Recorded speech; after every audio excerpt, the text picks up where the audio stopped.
तुम्ही बघत आहात जनमत मराठी।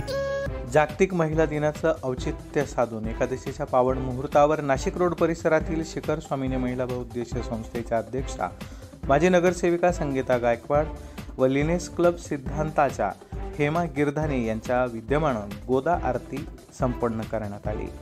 गोदावरी नदीचं व्रत या संस्थांनी हाती घेतलं असून महिन्याच्या शेवटच्या रविवारी गोदावरी स्वच्छता मोहिमेमध्ये या संस्था सहभागी होणार असल्याची माहिती शिखर स्वामिनी महिला संस्थेच्या अध्यक्षा संगीता गायकवाड यांनी दिली आहे। यावेळी अंजली विस्पुते, निशा निरगुडे, स्मिता मुंडे, मीना पाटील, कांचन चव्हाण, अनुसया गवळी, विजया रेगे, रचना चिंतवाल, दीप्ती करडेल, डॉक्टर दीपाली पाटोळे, विद्या सोनार, आरती आहिरे, सुजाता गावंदे, मुक्ता नगरकर, क्रांती गोरे, वासंती ठाकूर, मेघा पिंपळे यांच्यासह शिखर स्वामिनी आणि इतर संस्थेच्या महिला सदस्या आणि भाविक मोठ्या संख्येनं उपस्थित होत्या।